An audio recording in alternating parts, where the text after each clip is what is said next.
See, I'm better. Let's go. Thug it out.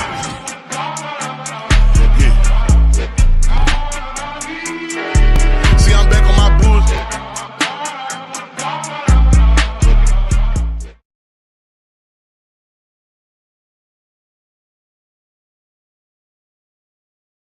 This your boy Jameis Winston out here with these unbelievable melanin brothers that I got over here. What's going on in y'all household right now? Bill the T. We got 3 kids, living the life, man. Saw everything. Okay. Birthdays of love. Yes. Whoa. My brothers, what I'm looking for a real tea ambassador, and I'm really looking for a sidekick. Okay, so if I'm walking down the street and you see an old lady with a bike crossing the street, what would we do? We're gonna go give her a tea. What if she hits the curb and she falls down? What would we do then? Give her a tea. As you know, that tea is very hydrating. My sidekicks, they know this is our green tea citrus flavor. It is definitely a lot more hydrated. I mean, you made me think. Will you take a picture? Of course, I'll take a picture with you. Oh, wait, hold on. Should I put the... We are in Tampa, Florida, and you got a hoodie on. I'm the general manager of this restaurant over here. I just was talking to those guests over there. Look, they still drinking the tea. You know what I'm saying? Tell me the funniest moment that you had in your restaurant right now. Are they standing on tables? They're standing on tables. I'm telling my boss that, but they're standing on tables back there, James. It's tea time? Y'all turning up? Let's do it. I hope you enjoyed this real tea time with Jameis Winston. We're signing off here. We had some real conversations. We had some real bad karaoke. And we also had some real tea time. I'm signing off by eating a W.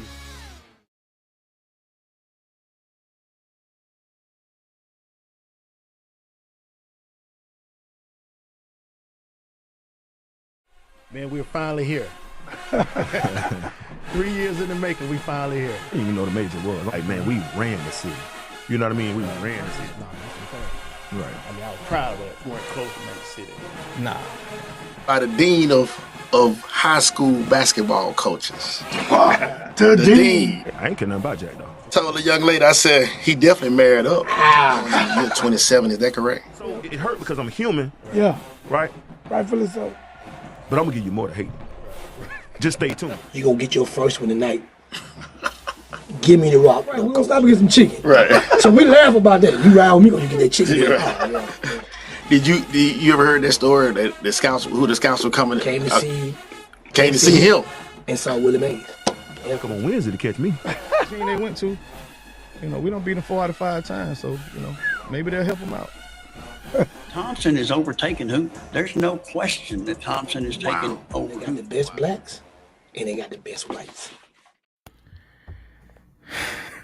Man, we got to be on the heels of the best blacks and the best whites.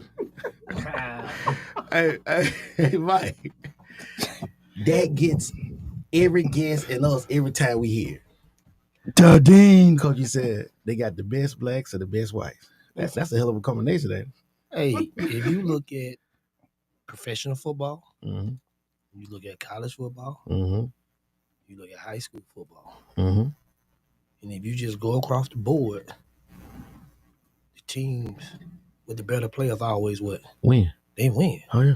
So if you got the best, like I just said, that was a couple of years ago when I said that, right? Right.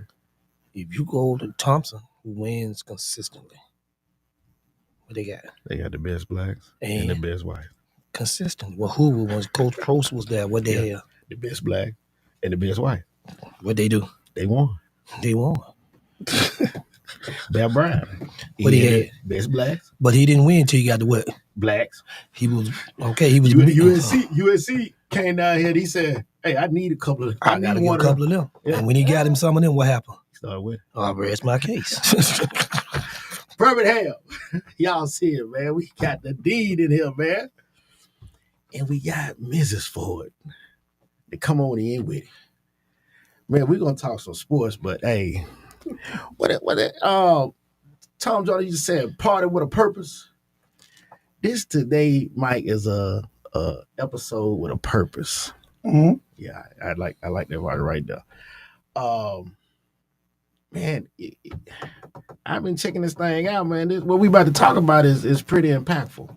Right. So I'm glad you guys chose us to come in. That's the first thing. Thank y'all for bringing this to us to let us introduce it.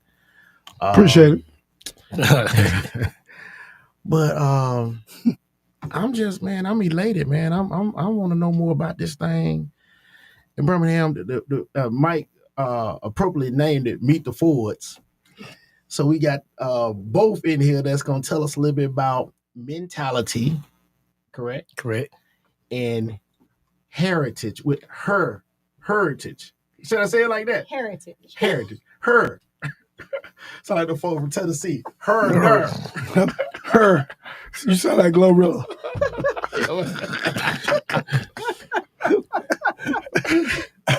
Mike, man, we got Mr. Soundbite, man. We got him in here. I cut some of them today. Come say hen's teeth. Go. You said when a puppy pee, he what? He squat. He actually when they grown, he what squat. He said, but they ain't puppies no more. No, that's was, we was talking about that. Yeah. I have fun when I come on the show because I know Coach Howard and them always say, man, you say things that other folk won't say. Yeah, and I tell them, I would agree with that. I don't care at all. We don't do nothing together. You're gonna like me or you don't. Right. It's simple, and it's like I always say what Coach Scott always taught me. You're gonna die a man, you ain't gonna die a coach. Make them respect you. They may not like you, right? But make them respect you. Right. So I got that phrase a long time ago. Yeah. And when they was beating up on Yay and them, when they was I said, they was puppies, and they was squatting. Yeah. Boy, when they start hiking their leg up, they ran through some folks. And when you told them, hey, take this thing like a man. Take it like a man. Take it like a man. Get me now. That's the deed. Get me now. That Coach Howard, he used it now. I used to tell him, get me now. Yeah. Get me now. Yeah. Because in a minute, ain't no fun when the rabbit got the gun. What? Ain't no fun when the rabbit got the gun. Hopping all around, shoot, you can't catch it. Ain't no fun when the rabbit got the gun. Yep. Mike, man, we got a dynamic duo in here tonight. The dynamic duo.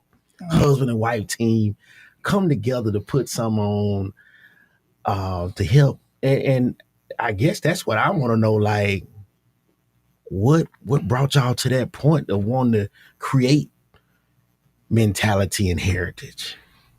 Well, just to be honest with you, I was just sitting around and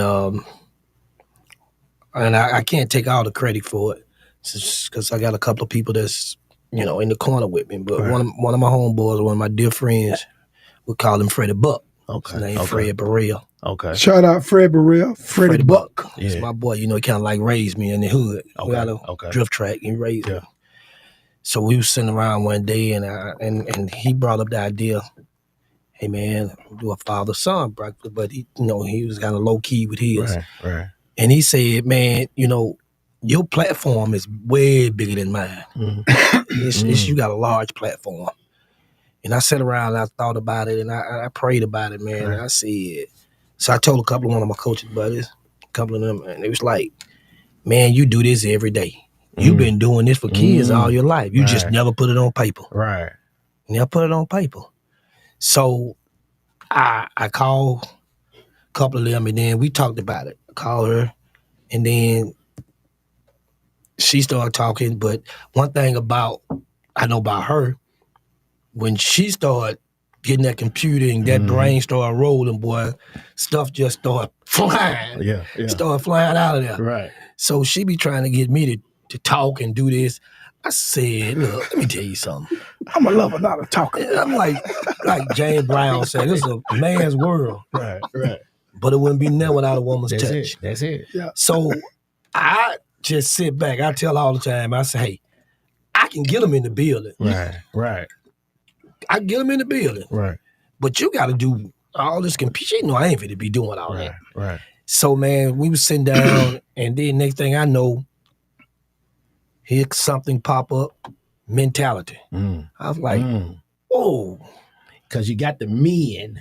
Yes. In caps. And caps. Yeah. And I was like, hey, I like that. Yeah. I like that right there.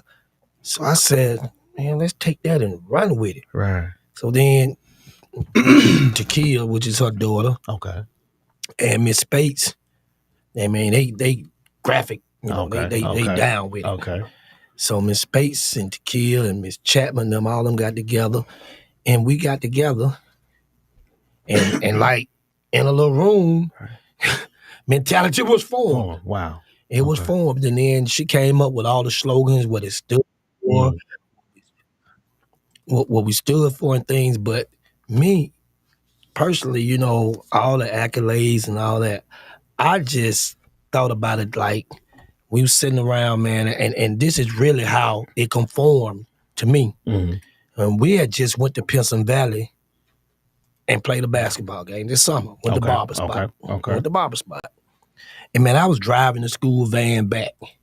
And man, I just happened to glance through the rearview mirror with all my kids. They back there cracking jokes and laughing and having a good time. So I looked back and I said, man, ain't none of my boys really don't have a father. Wow. Because we was talking about prison. We was talking about doing things staying out of the street. Right. And MJ sitting back there with that deep voice. So we just laughing. Yeah. So the next day when we get to practice, we in a circle. So I'm telling everybody we gotta get ready for the mentality. We gonna well, it wasn't a mentality at the time, it was the father-son breakfast. Okay. I didn't have a name just yet. Okay. So it's father-son. So then MJ, he comes out and he says, I told the guys, everybody gotta bring a mentor, bring somebody, a coach, uncle. So MJ come and he said, Cole, all of us might as well go with you because you the only daddy that we really know. That was kind of deep. Wow. Heavy. Wow. That was deep. And when, I've had a lot of parents that's within my circle, the organization, my school, they have told me, Coach, can I just drop them off because they ain't got nobody. And I thought about it. And then when I brought it to her, that's how the mentality came apart. That's what it's all about. Right. And I started reaching out to people that you see on the flyer. And hey, it wasn't even a second thought about helping and being a part of it. Yeah. Just give me the date. Right. That's all they were saying. Just give me the date. Just give me the date and I'm there. Give me the date. Birmingham. That's Coach Ford talking about mentality. August 9th, the launch of it, That's the first breakfast. Yeah. And I got some on that later on. I'm gonna talk about Coach, man, you being like this, like your guy was saying, you've been you got a bigger platform. You're a big platform. And you've been doing this your entire time. Yeah. I mean, a lot of coaches look at their coaching as their ministry. Right. So this is a situation, man, where you know, I was thinking back to what's my guy's name, Dink. You know, Yeah. So Well, I mean, so you've been doing this over the years. Yeah. But now it's just from what I'm hearing, a concerted effort to say, hey, we are really boots on the ground, moving, trying to touch as many lives as possible now. Yeah. Where will the kid, what target base are you, where the kids will be coming from that y'all trying to touch? Man, we just want to touch. It's not really a target base. Okay. We just want to touch everybody. Okay. Because you say if you could just save one, right, you know you're not going to save them all. Right. But hopefully when they come and they hear the stories or hear some of the things that Bobby Humphrey, a lot of these kids might not know Bobby, but he's going to have a story to tell. Right. David Palmer got a story to tell. Right. You know, these are guys that came from the same neighborhoods in the walk of life that these kids are from now. Right. They didn't come from across the mountain. They came from Illerton Village in Press City and went to the University of Alabama and made it big. Mm-hmm. So they were household names growing up. Right. So it don't matter. Like I tell my boys all the time, it ain't where you go. It's what you do when you get there. Yeah. You know, you can be at Fairfield, you can be at Parker. You know, Parker, the hot thing going in football right now. But if you can play and you at Westminster, if you can play, it don't matter. Yeah, it don't matter. They're gonna find it don't matter. Yeah. If you can play. And I like that. A&M has a slogan: "Start here, go anywhere." Simple. You know, I love that. That's simple. You know, okay. Simple. So you don't have to, you know, like I tell them, you can be a big fish in a little pond and a little fish in a big pond. Because you can go to them other schools where they might have 75 or 80 players, but guess what? You don't play on Fridays. You sure ain't gonna play on Saturdays. Because you ain't gonna be seen. And you don't play on Saturdays, you ain't gonna play on Sundays. If you don't play on Friday, you definitely won't be playing on Saturday. You won't be playing on Saturday. I mean, how would you? Yeah, exactly. How could you? Yeah. You know, so I look at some of the kids, you know, and I sit back and I watch, because I'm always out watching AAUs or just watching different things. And I sit back and I watch these kids. I'd be like, so you rather go there and sit on the bench and be just to say I go here and be a part of it than to come over here and play. Don't tell me you don't want to play. Don't sit there and say I'm happy. Ain't no kid. If that's the case, ain't no kid happy sitting on a bench. When you know you can go somewhere else and play. Make it make sense. Yeah. Make it make sense. Make it make sense, baby. Make it make sense right here. Make sense. Watch it, coach. Watch it, coach. But, you know, I've been doing this like on paper in high school for 30 years, but I started coaching Little League when I was 16 years old. I was coaching my neighborhood team when I was 16, 17 years old. I would go to college and come back home in the summertime and coach my brother and them Little League baseball when I was 18, 19 years old. Wow. So I knew what I wanted to do. You know, I knew I wanted to be right here. Right. Pratt City, like she tell me all the time, you ain't for you Pratt. Hey, I'm Pratt City through and through. Through and through. Wow. I'm J.O. through and through. Wow. Tell them what I really tell you. You ain't hood? I tell them you're what? You're hood and hooded. And it's a difference. Explain that, Miss Ford. He's hood and hooded. He's hood with the masters. He's from the hood. But got some credentials. He got some credentials. He got them ABCs behind him. Got them ABCs and 1, 2. Hood and hooded. Okay, I got you. I mean, you sound like your boy there. I guess I fall in that. But it's like I just want kids to understand that you don't have to be in a big situation to make it. I think I've done well. Right. And when we talk about hold on, Coach. Let me say this. You done well, brother. Thanks. You're doing a good job. But go ahead. And I can relate. You know why? Because I grew up and I didn't have a father. It was just me and my grandmama. Me and my grandmama, Helen Ford, and 3 little almost a shotgun house. We had to add on to the house. Wow. You know, Empress said on Church Street. Just Helen Ford and myself. But guess what? She was a strong black woman that we wasn't friends. Right. I'm your grandmama. Yeah. You know? Yeah. And wasn't trying to be your friend. I wasn't trying to be your friend. She was on the right. Yeah. They ain't got to preach. So, you know, I don't knock nobody for what happens or whatever. Right. But I always tell my boys all the time, you ain't got but one. I tell you, you can go out there and go commit 25,000 crimes. But if you go to that courtroom, that mama gonna be still sitting up there hollering, "That's my baby." Mm-hmm. She ain't gonna turn her back on you, right? Regardless. So now we're in a day and age where somebody's got to be able to mentor. A woman can raise but she can't tell him how to be a man. Yeah, can't do it. You're right. She can't do it. You're right. I don't care how strict or firm or stern you still can't tell him how to be a man. And that's a big problem in our community. That's a big problem. Yeah. Birmingham, Coach Ford. Mrs. Ford, now you executive leadership coach. Tell me about that.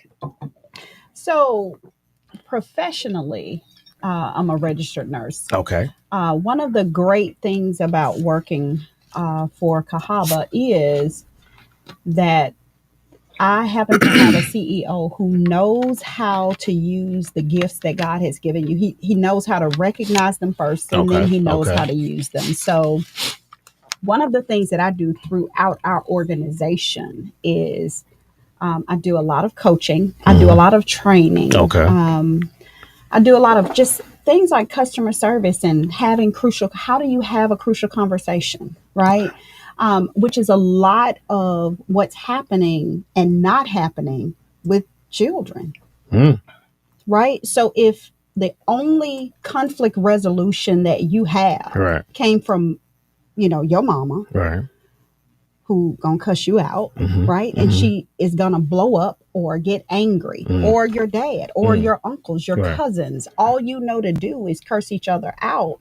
Nobody's hearing anybody. So you begin to talk at each other and not to each other. Okay. So you're not seeking understanding. You're just seeking to be understood. So a lot of what we need is, how do you sit down? How do I not agree with you, but I have a conversation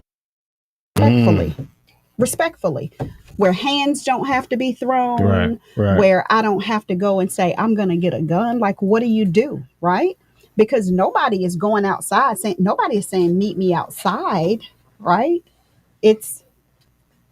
We shooting, we coming back, we're shooting. Yeah. So that's one thing that's really important about sitting down and talking to children. Listen, we understand all of the things that you go through. Right. When I listen to Maurice talk about what it was like with his grandmother, when he looked in the stands, he wanted to see somebody as well. He had the opportunity to make some other decisions too, but there are some people who looked out. They were mentors to him, but they weren't called mentors. But they saw potential in him and said, hey, you go home. You're not going to be in that. They didn't allow him to be in that. That is how he's hooded. Wow. That is how he's hooded, because he had people along the way who said, no, you can do better, because one decision can change the trajectory of your life. Yeah. And we have too many children who are making that one decision that's causing their mom to have to sit in the courtroom and say, that's my baby. I didn't raise him that way. Right. That's my baby. And we don't have to keep losing our children. And one of the things that I say all the time, adults have decided that children are up to no good. They're not doing anything productive. Well, what are you giving them to do? Really? Yeah. Okay. I heard a guy that was in prison asked another guy, was doing a little show, and he said, guy asked him, how long? So he kept asking him, how long? How long? And the dude can answer the question. Right. So he finally asked him, man, what you mean? He said, man, how long did it take you to commit your crime to get put in prison for the rest of your life? It took me 8 seconds. My mind. He said, it took me 8 seconds. So how long did it take you to go in there, to pull that gun out and shoot somebody or do what you got to do. Right. To be in this position that you're in now. So that's the thing that we're trying to get out now. You know, like she called me what they call it, Facebook. I don't really like comment or whatever. I come in, it'd be happy birthday. Right. But what's that word when you say I be scrolling and she called me a Facebook something. But I don't comment. You know, like I say happy birthday or something. But it's sad to me. Right. It's sad to me to sit there and look at video people fighting. Yeah. And you girls that they fighting and they think it's something, you know. Yes. You just videoing the people fight. And it's sickening to see. And there's more ladies doing it than guys. It's so disheartening. It's disheartening. But you know what? Facebook, like they want to pull stuff down. That's what you pull down. Yes. No, they get ratings and they get stuff off. But let me tell you this though. I mean, I'm gonna let you go back here, but I'm a hater, so I report them. Every time I see, I just go and report this. Yeah. So I'm letting y'all know if you post videos, you my friend, and you post videos about a fight, I'm the one that's reporting you. And I think it's, and I ain't on the camera it's either, so I don't know what I look like. But I don't think that came from kids. We've actually sensationalized the things that are happening. We've made those things exciting because if there weren't people liking and sharing and talking about those things, it wouldn't be a thing. Right? And so children are watching adults carry out their foolishness. And so now that looks real. Remember, growing up, we didn't see adults carrying out foolishness. There was a clear separation of adults and children. There was a thing called grown folks business. Oh, Lord. Come on, I preach, sister. Preach, sister. And children. And so adults weren't getting in fights and cussing teachers out. That's just not how we move. But here's the thing. There's a lot that's happening in the world, period. We see that from the White House, right? So we see people acting a fool and people going along with it. Grown educated people going along with it. And so we have more of an expectation from children than we have from ourselves because those are the children that we raised. Yeah. So what in the world is going on, with us? And that's where we have got to, as we point fingers at children, we got to look at this that's pointing back at us and say, hold up, what can we do? So that is a lot of why we've decided we need something. We need something. These kids need something. We recognize we needed something. We didn't have to identify that we needed it because it just kind of happened. Right. These children don't have the capability of recognizing that they need something, but adults know that something is needed. It's crazy because Coach just said he looked in the rearview mirror and realized that, if a large number, if not all, were It's like I was telling her, I said, I've been at Fairfield almost 14 years. And I think I had three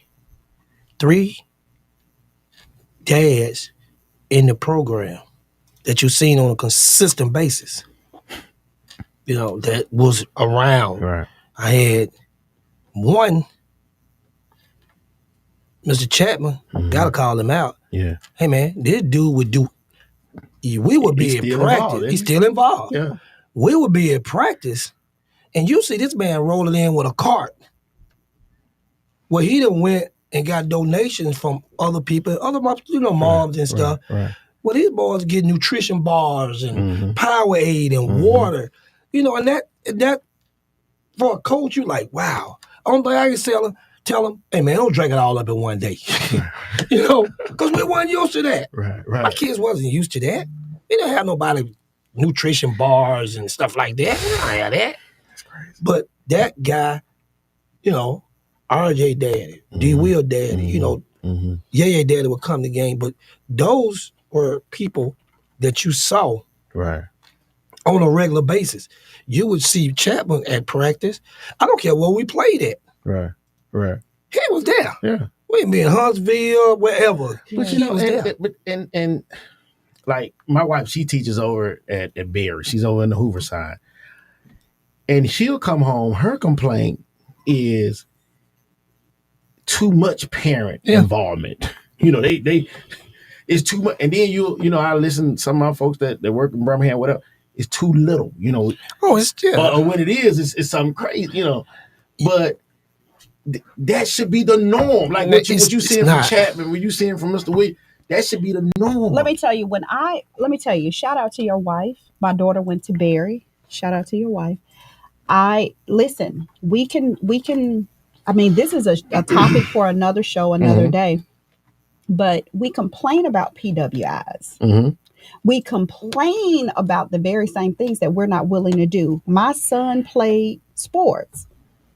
You weren't asked to volunteer. You were required to volunteer. You worked the concession stands. You worked the gate. And if you could not, my sister used to stand in for me if I had to work, or somebody else stood in for me. Like those were the things that were requirements. I didn't buy Jordans. I didn't buy Jordans all the time. Like, you would just be amazed. My money was going to go where I wanted the trajectory of my children's lives to go. Mm-hmm. And Jordan has gotten paid.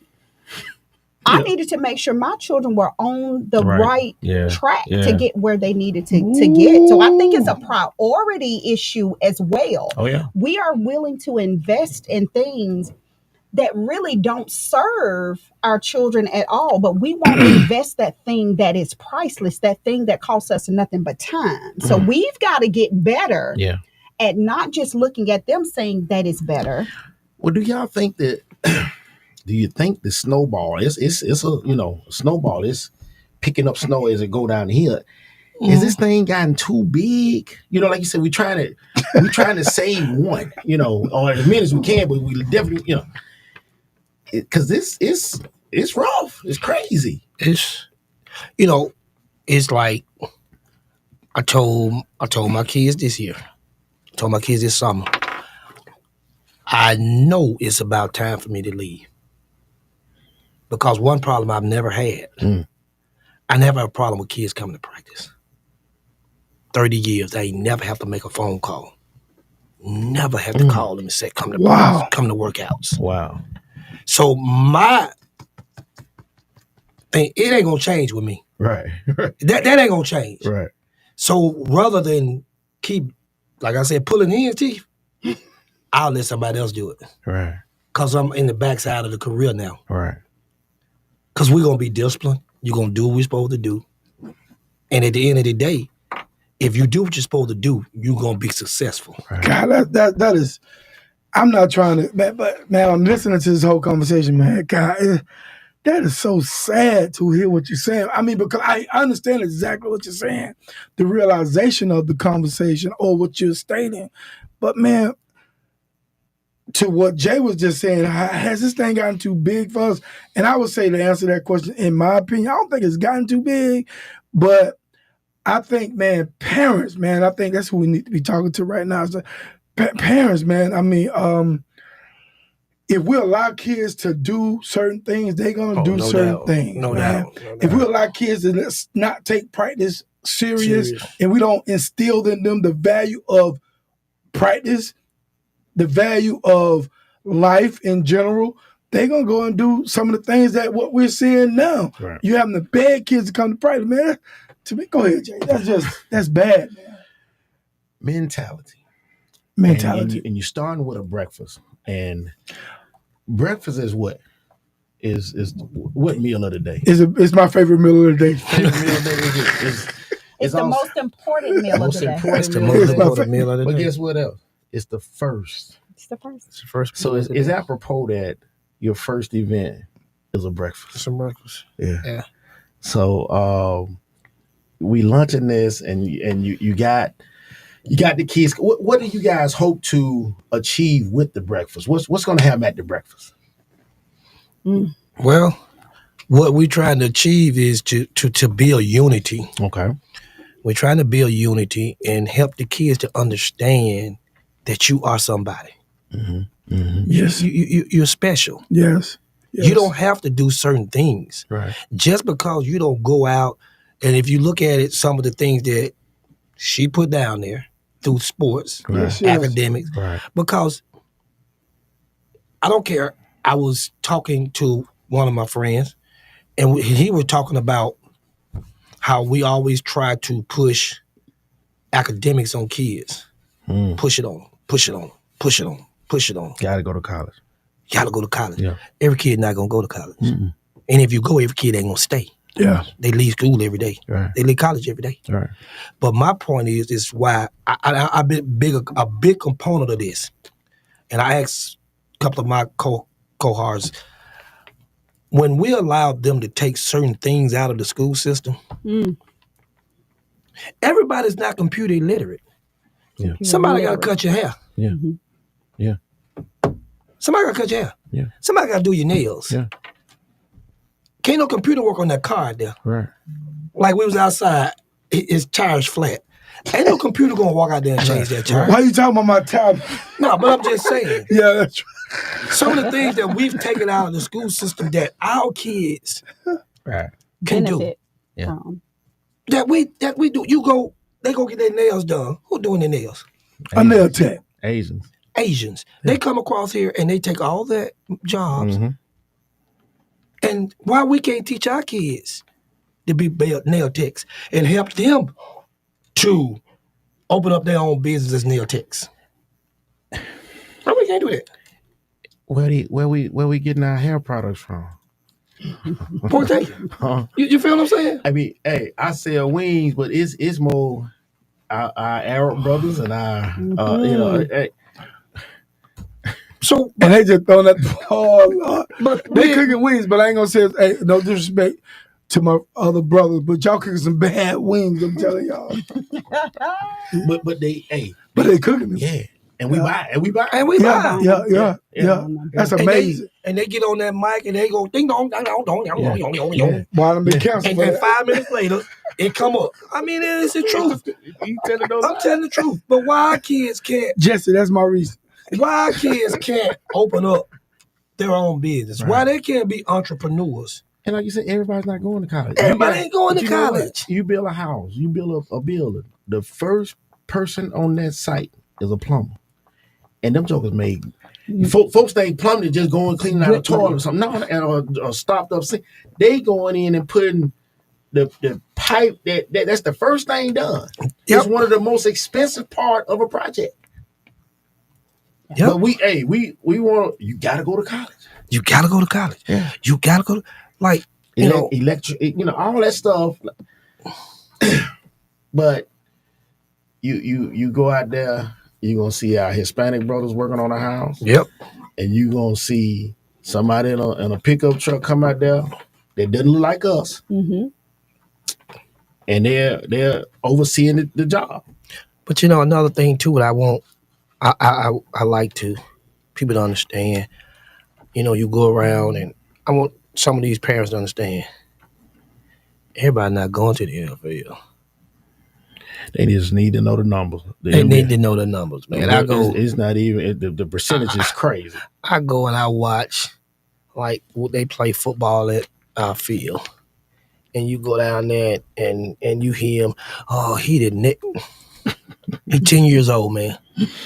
He's 10, and they talking about how great and good and he's short 10. and his dad is short. So what you?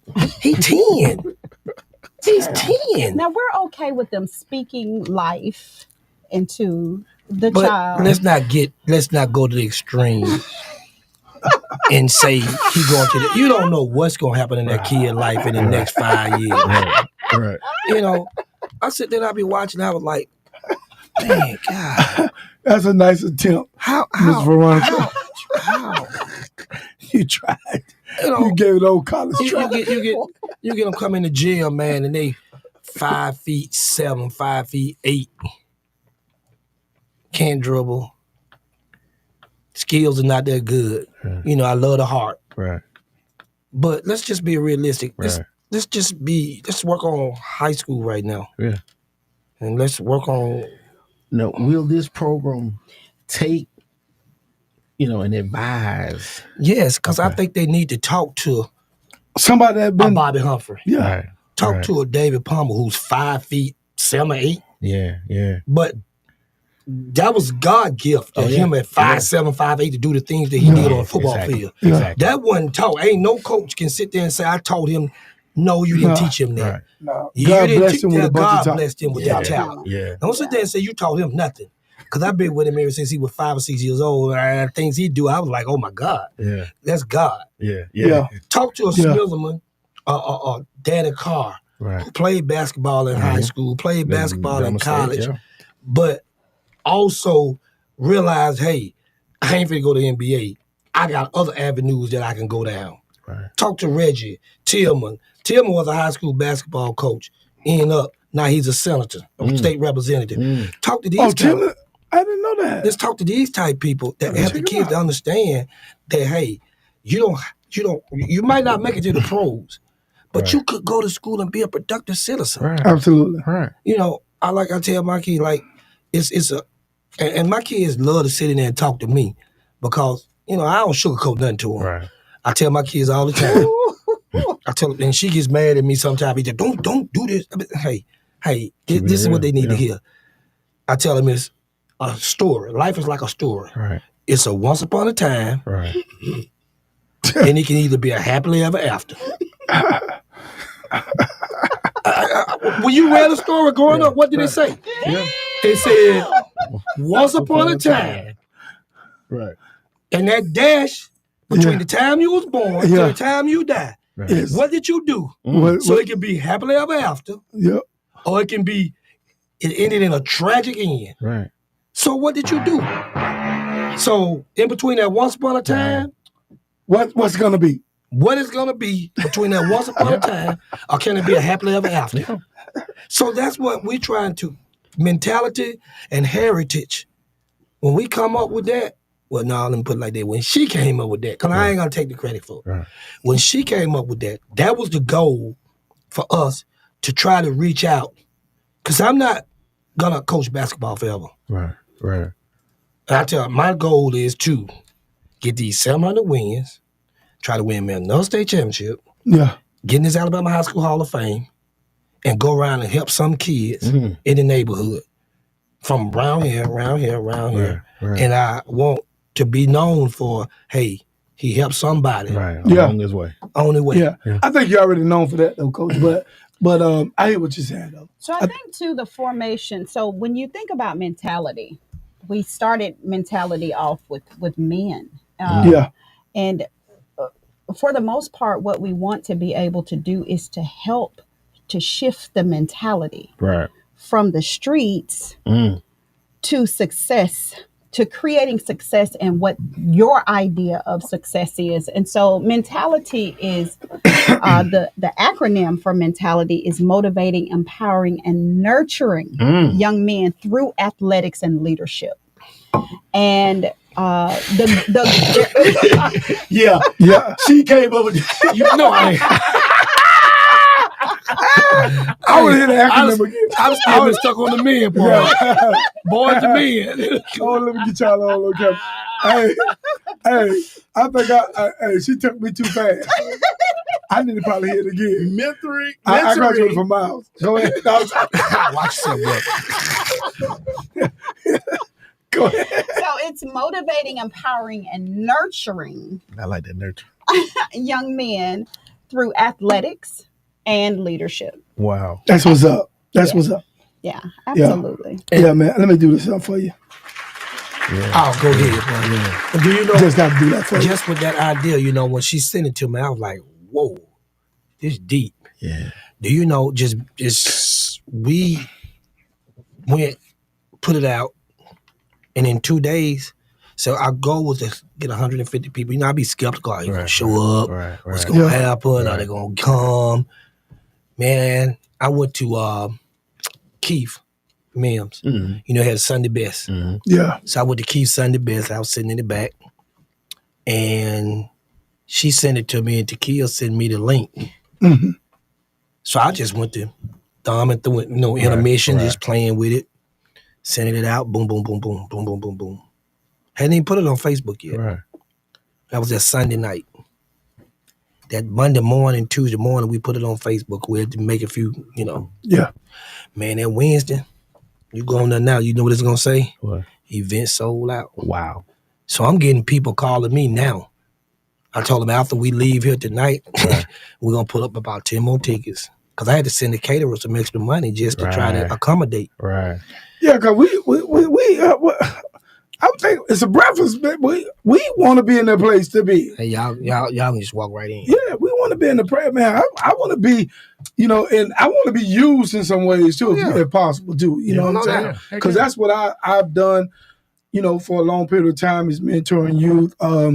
I was a therapist in a juvenile prison for a long time. So, I like to be able to kind of help in any way I can, honestly. Man, because ain't nothing more to make our heart smile, my heart smile, than giving back to the kids. Right. And I'm going to say this to you, too. I'm going to give back to you, Jay. Hey, you guys got this program. But Coach Ford, man, you don't know. I know you don't sell yourself short because I just see it but man, he does a little bit. Yeah. But man, you well respected, man. And when I came back here 7 years ago, man, learning about you, man, just learning about the things you do, man, people love you, man. I mean, he's got a lot of people may hate you too, but those are people that probably hate me because they ain't doing the things that you're doing. Appreciate it. You know what I'm saying, man? You well respected. And I wouldn't even want to even align myself with anything if my values and morals didn't line up with somebody's. You know what I'm saying? So just for me to even ask to be a part of it any way I can, to me, I know you're doing the right thing, brother. Your heart in the right place, man. Both of y'all. I actually want to piggyback off of what you said. One of the things that Maurice probably doesn't realize, should I say Coach Ford while I'm on here? But anyway, one of the things that he probably doesn't realize is the silent impact that he has on children who aren't in athletics. Just because they have a safe space to go to have conversation. Yes. I have witnessed, I can't tell you how many people refer to me as mama, and I'm like, babe, what's your name? Yeah. Can't we play sports? You don't even know. You don't even know them. Yeah. And it is something to just have somebody to go to be able to just have a conversation. Right. You've been a mentor. You're just literally making it official and creating something, forming something so that officially this is what we're doing. So listen, our mentors are going to go through training as well, because it is very important to sort of know kind of what do the responses look like? What should I be doing? Right. How do we, keep this a good working relationship? So this is seeing people like, Danny Carr and Ontario Tillman and Reggie, and seeing all these people. These are people that he just has a relationship with anyway. Being able to call Senator Smitherman, you just be like, dude, who are you? Yeah. Right? But here's the thing. What has happened is he's got seed in the ground. This is representative of the harvest of those seeds, right? So the older you get, you start realizing, like, what is my legacy going to look like, right? So he has a legacy that's established long before mentality. Right. But just creating that legacy and understanding that what you have, your story, is not just for you.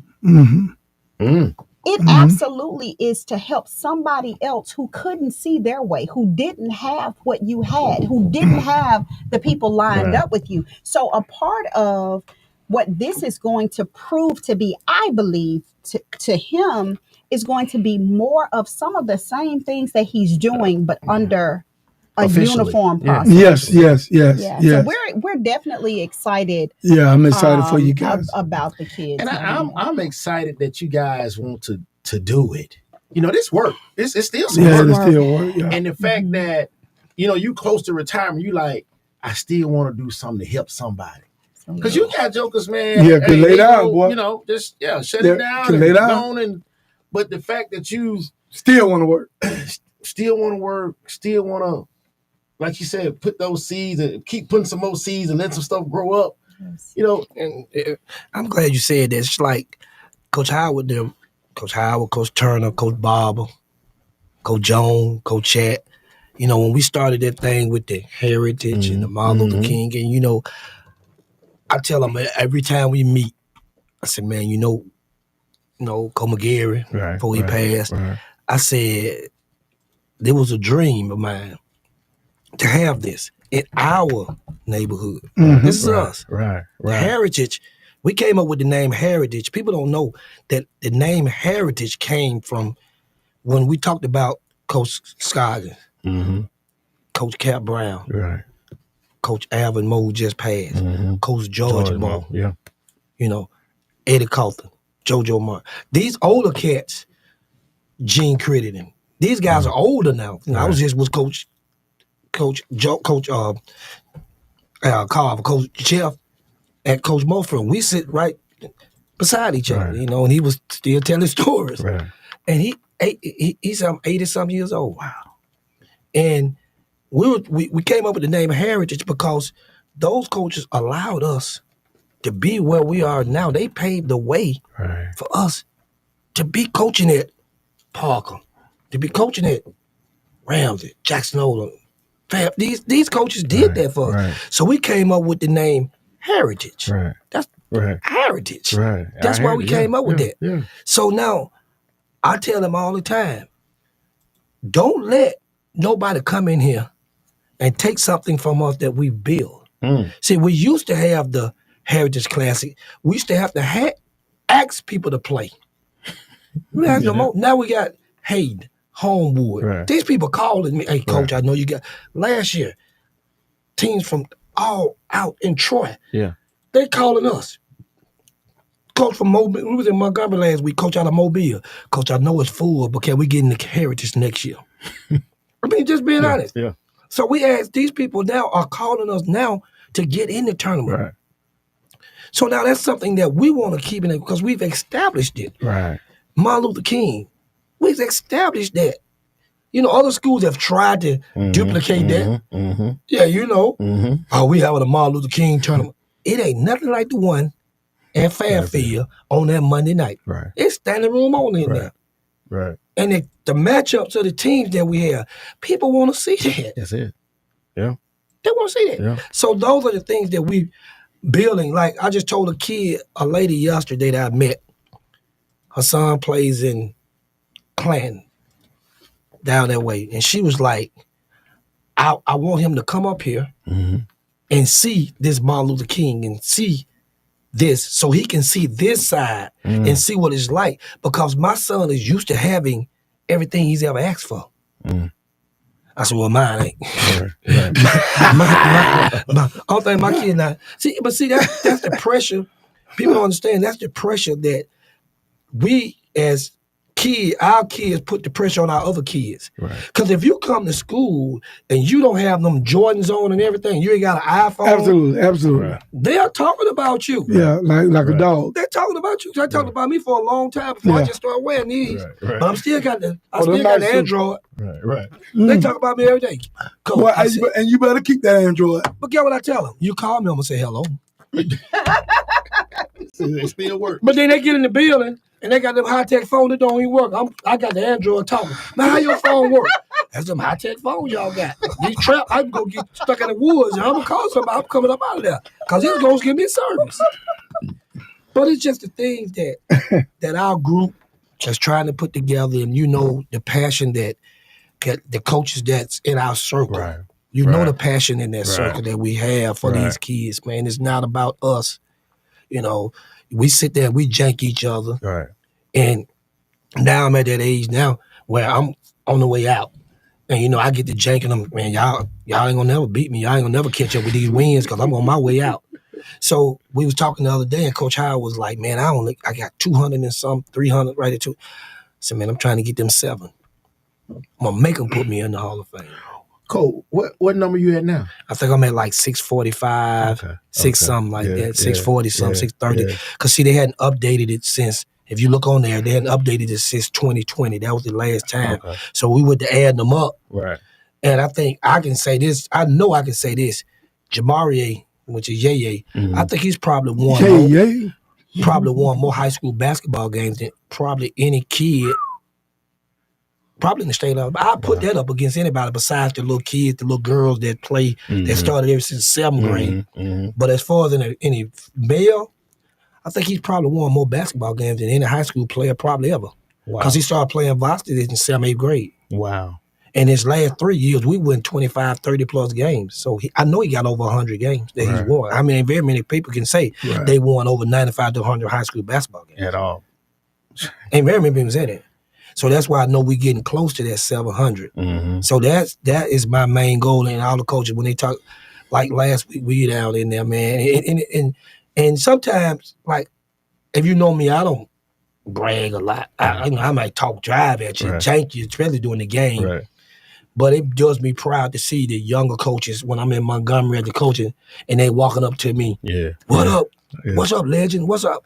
I had one coach tell me, he said, man, I just want to sit down and talk to you. Wow. I just want to know what you got to do to sustain the level of success that you had. And that's what this thing here is too. You passing the same knowledge, trying to get to these kids. That's what it is, man. That's what it is. I applaud y'all, man. I really do. What do you think?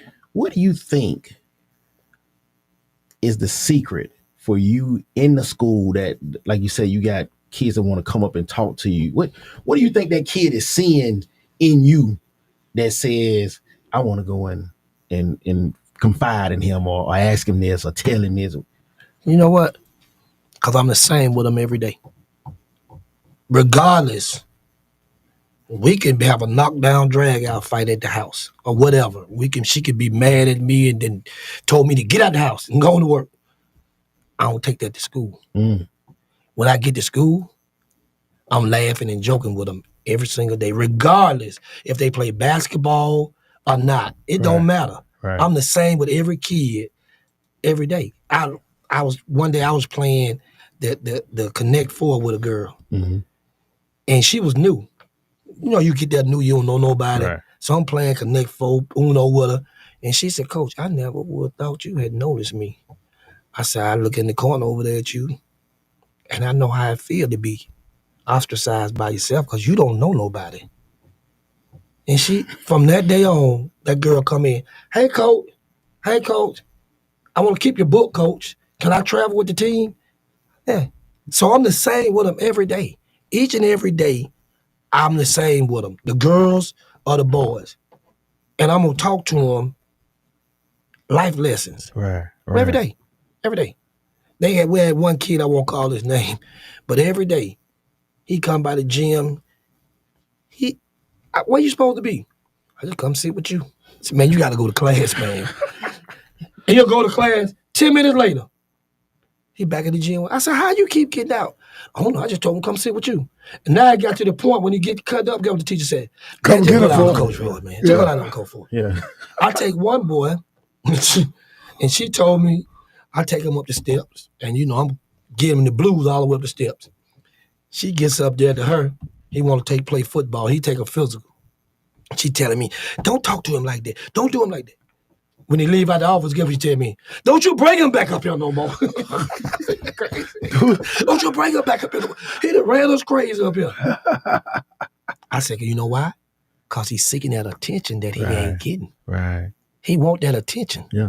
That's why I'm able to sustain it, because I'm giving the attention that a lot of them don't get. And consistency. And it's every day.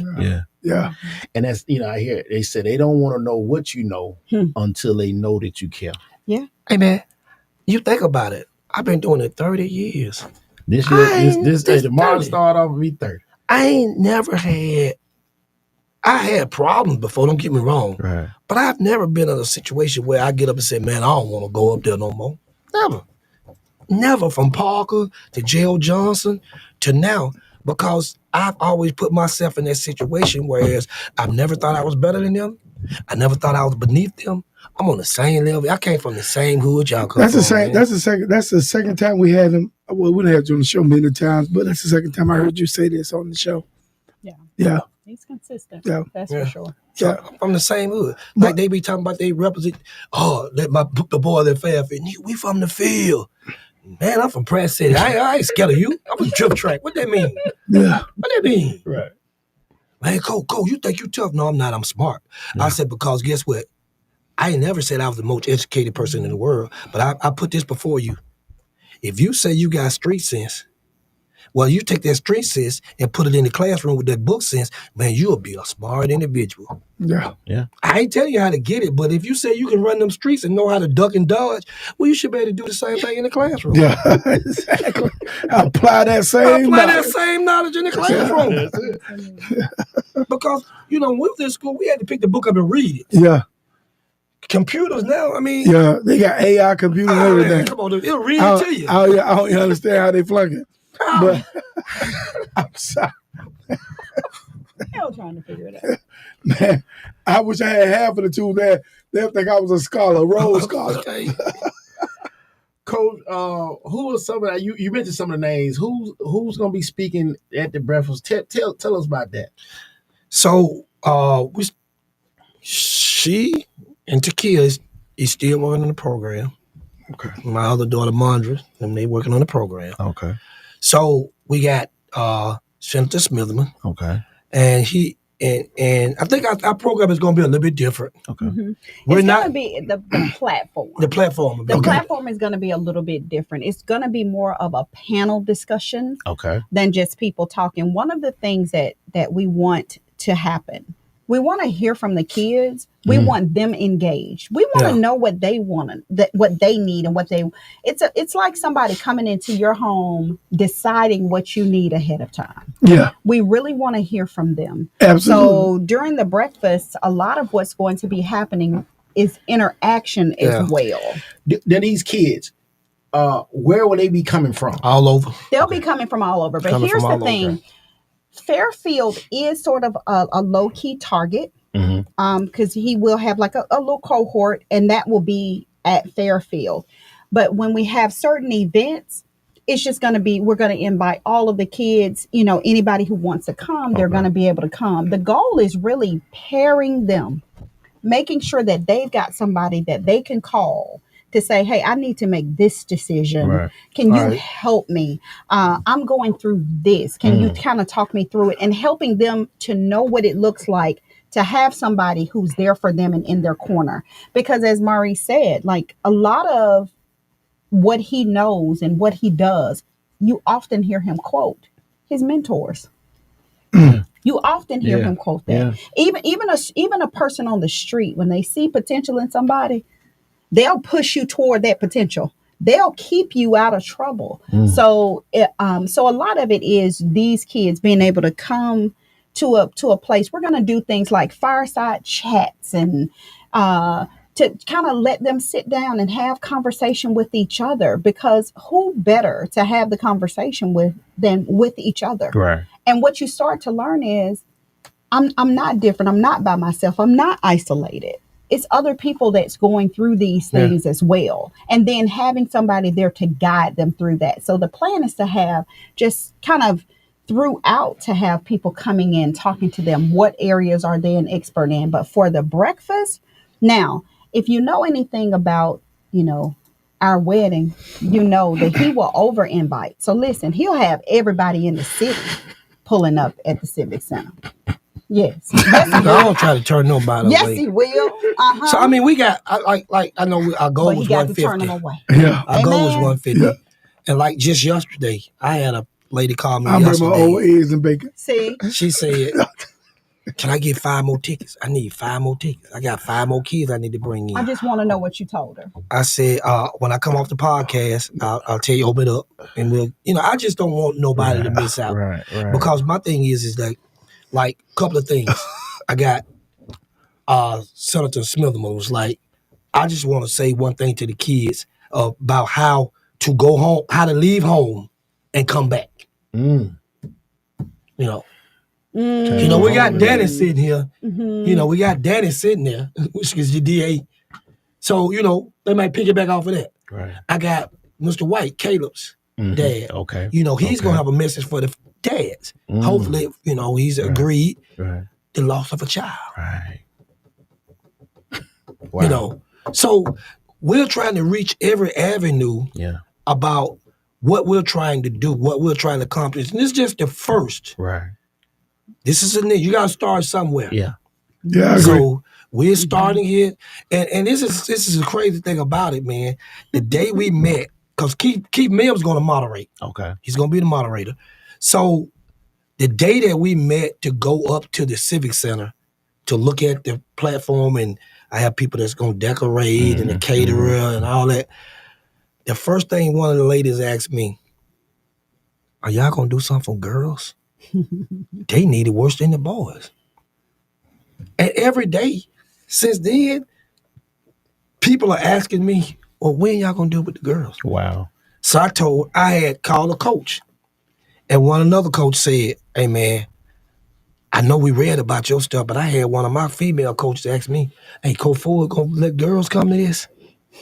I said, "Nah, this straight for the boys, but my wife is gonna do something with the girls." Right. So now it's gone from mentality To heritage. to heritage. Yeah. So now heritage. So you know what? I was today years old when I realized that you guys called the Martin Luther King Classic Heritage.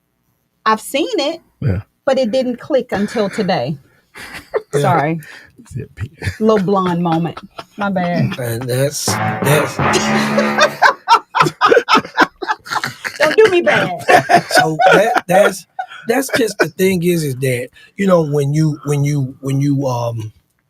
do something like this, your biggest concern is it ain't football. Right. Amen. Will they show up? And you ain't got to worry about that. So that's what I was asking her. I was like, will they show up? They coming. They coming. Yeah, they coming. Like Deion Sanders says, they coming. They coming. Coach Ford says, nah, they coming. They coming. Yeah, they coming, man. I think it's worthy. People, I mean, you know what? Here's the thing too, and I'm talking to the parents now. Parents, man, get behind this anyway, because this is something worthy. This is something that your kids can benefit from, and it's here. It's here. It's already there. It's here. It's there. It's here. Get behind it, support it, and let's. I mean, how much support does these kids need? A lot of it. Ain't nothing wrong with extra support. And sometimes the parents need some support. Yes. Sometimes you don't know what you don't know. And Some parents didn't get what they needed. And you build, you know, I think things of this nature, and I think the reason I've been successful, because I build relationships with people. Mm-hmm. I build relationships. That's why you can't turn people away. And you feel what I'm saying? So you think about that I could call the district attorney for Jefferson County. Right. You know, just like when her sister passed, before she passed, her dream was to see her son graduate. And I could be able to pick up the phone and call Danny Carr. I could pick up the phone and call the superintendent of Jefferson County, Dr. Gunsler, who made it happen. Wow. And they say, hey, coach, we got you. So my thing is to build relationships, because my thing is, you know, I say this all the time, it's good to know me and not need me, and need me and not know me. Ooh. So I like that. So that's deep right who there. knows that one of these kids might need Danny Carr somewhere down the line. Wow. Might need a Ontario Tibbs. You might need a lawyer. Right. You might need a Reggie. Right. You might need to talk to David Palmer if you're getting ready to go to Alabama, or Bobby Humphrey. Bobby Humphrey work at the bank, Brian Bank. You might need to go to Brian Bank and get a loan one day. Yeah. You know, so you might need these people. So if you sow these seeds now, you might need a Maurice Ford to pick up the phone and say, hey, Jay, I got a kid that can play. Jay, we got Bobby Humphrey on the show now. Yeah. Oh, yeah. Yeah. Yeah. Hey, it's good. What he said, good to know him. And not need him. And need him and not know him. The guy that owned the Back Porch restaurant. Yeah. Back Porch. I had never been in there before. So we went down there to eat. Keith Mill hooked it up. And the guy told me, you can come back anytime. So I see a picture of Bobby on the wall. Mm-hmm. So I said, okay, when I come, I'm gonna bring Bobby with me. He said, for real? I said, yeah, he gonna come. So Bobby called me, because we talk all the time. Right. And he said, man, I'm gonna come take you for lunch.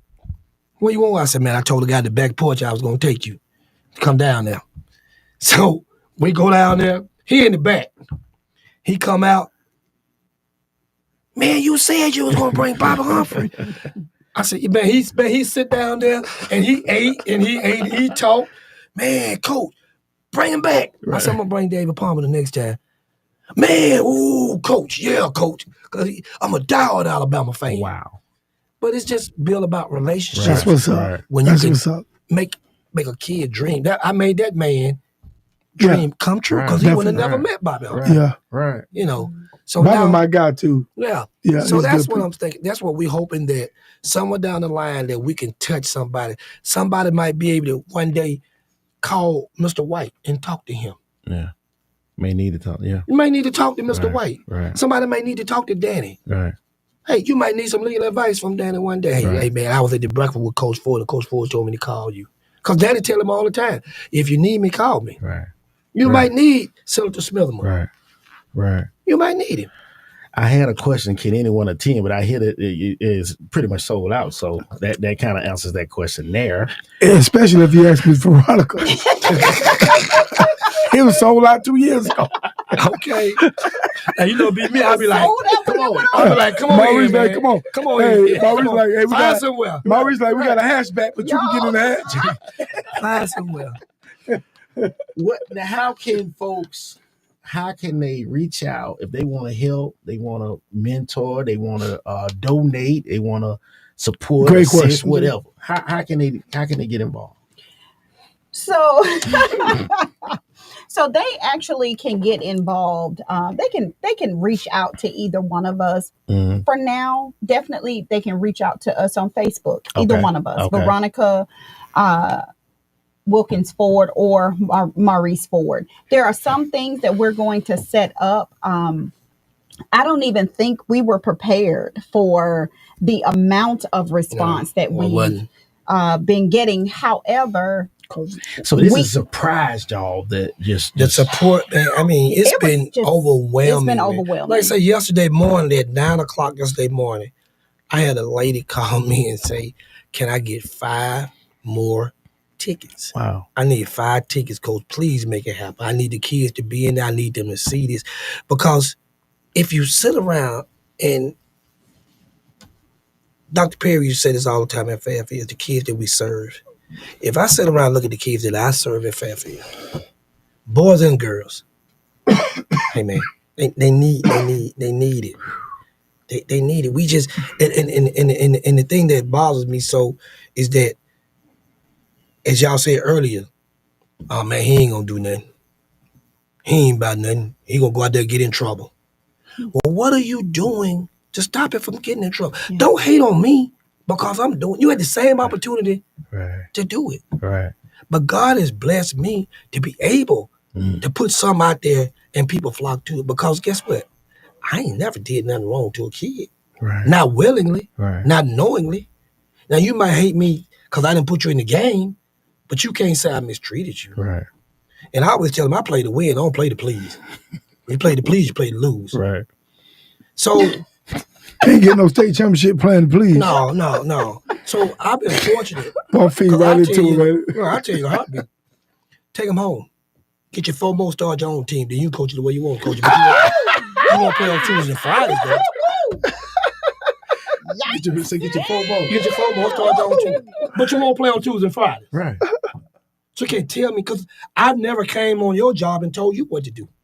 Never have. Never will. You're going to look at me like I'm crazy. So how you going to come on my job and tell me what to do?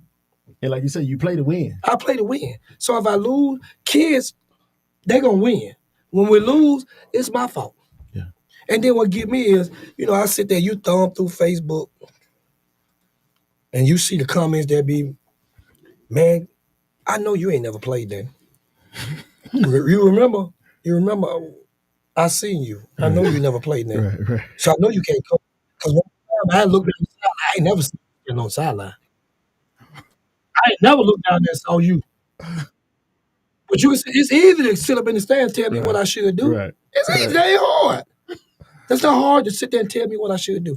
But if I'm in practice with these kids every day, and in my knowledge, I think I know who can do what, in what situation, who can do this, who can do that.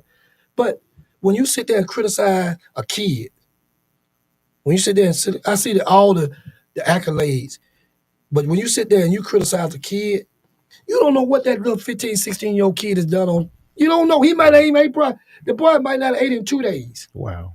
But how many of y'all have come and checked on the kid? We was talking about this, and like a lot of coaches call me all the time, man, because they know I'm a straight shooter. I ain't gonna, whether you accept it or not, I don't care. Right. But I was just talking to some parents day before yesterday, and I was telling them like what bothers me. I admire the little league youth coaches. I admire them.